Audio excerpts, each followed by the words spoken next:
2019 Hume and Hovell 100-mile race report by Joe Ward. The Big Why. Every ultra runner knows it. It's the reason you train, the reason you suffer, and the reason you keep moving forward when doubt creeps in. The why is different for everyone, but it's the foundation of every long race. Without it, you break. Why run 100 miles? Why put yourself through it? Why do you chase these distances? Sometimes, we forget our why. Maybe it's overconfidence, ego, or just losing sight of what truly drives us. Do you run to win? For performance? For weight loss? These can be motivating, but the real why goes deeper. It's what fuels your best races, your greatest performances, and your strongest self. I thought I knew my why. I've run this distance and further many times. But when I pulled out of the GNW 100 at 32 kilometers because I wasn't having fun, I realized something was off. After years of racing, I should have known the answer. But the why is elusive. It moves as you move. It evolves as you evolve. Maybe you start running for superficial reasons. To quit smoking. To lose weight. To make an ex jealous. Running changes lives. But what happens when your why changes? In September, I realized mine had. I needed to go back to a beginner's mindset and rediscover it. The best way to do that? Sign up for another race. Hume and Hovell 2019 race day. I had heard great things about this race, so I used it as my reset. It wasn't just about getting back on the horse. It was about something deeper. I needed to find my why again. Running 100 miles is like an ayahuasca trip. It's painful. It's crazy. But if you embrace it, it offers insights you can't get anywhere else. I wanted to go in as purely as possible. No coffee. Meditation app on full blast. My training volume was lower than usual, but I wasn't there to chase a number. I was there to find something. My mantra was simple. Burn the boats. In battle, generals would burn their own ships to ensure their soldiers had no choice but to win. That's how I approached this race. No backup plans. No easy outs. I had only one crew member, John Richardson. An incredible athlete, a calm, methodical presence, and exactly who I needed in my corner. No excuses. No exits. The boats were burned. The race begins. As the race started, doubt hovered over me. I ran the first few kilometers with Grant Brisbane, a familiar face I hadn't raced with in years. We ran sensibly, staying patient while others pushed ahead. No words were needed. We both knew it was too early to go hard. I chatted with Dale Chirkip, who runs the Down Under 135, and Kevin "Brick" Heaton, an ultra-running legend.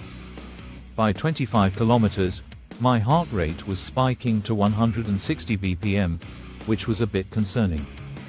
But otherwise, everything was smooth. At 44 kilometers, I saw John at the checkpoint. He handed me a Vegemite and tomato sandwich. It was magic. Exactly what I needed. By 60 kilometers, I was in third place, with an American runner chasing me into every checkpoint. Every time I stopped for water, he was seconds behind. It was time for caffeine. My first hit in 4 weeks. The boost helped, and I started pulling away. It was great to run with some of the 100-kilometer runners before the turnaround. Mark Avery was among them, training for a 1,000-kilometer run from Brisbane to Sydney. A serious talent to watch. At 90 kilometers, I met John again. Any doubt had melted away.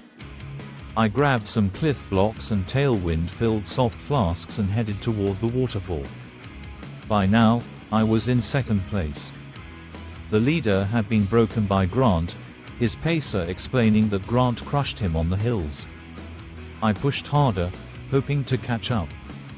When I finally saw Grant before the turnaround, he was 30 to 45 minutes ahead. He looked strong. Still, I picked up the pace. Anything can happen in 100 miles. Then, at 95 kilometers, something shifted. A wave of euphoria. Pure bliss. This trail was stunning. The kind of beauty that makes you forget the pain. The descent to the waterfall was rough, sketchy, technical, and unforgiving. As I climbed back out, the sun began to set. I couldn't imagine running that section in the dark. Back at 100 kilometers, I checked in with the race crew. I wasn't sure if I had broken the American runner chasing me, but I knew I had put in a solid climb. As I left, they yelled, "Another runner coming."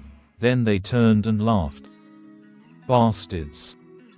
At 111 kilometers, John joined me. Running with him felt right. After my GNW dropout, I felt like I had let him down. Now, we were running side by side, making up for lost time. We calculated how far ahead Grant was. Not long after, he appeared out of the darkness, earlier than expected. Still looking strong. Still running smart.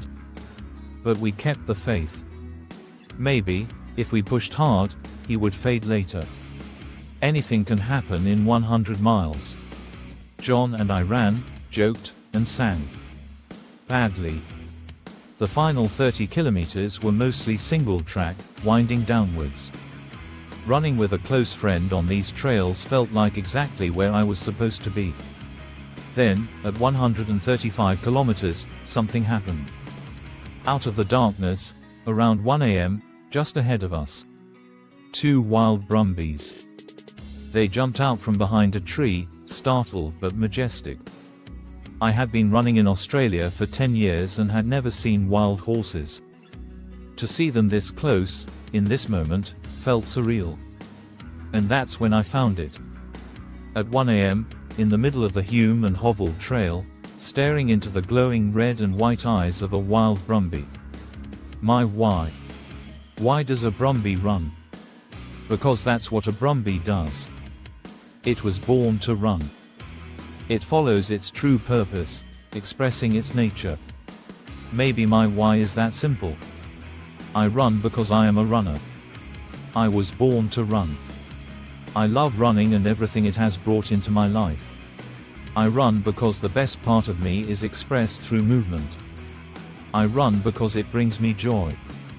John and I had some issues with headlamp batteries. I tripped over a fence that, thankfully, wasn't electrified. We dodged snakes and laughed. Then, we finished. Second place. Under 22 hours. Why? Because I am a runner. And I love it.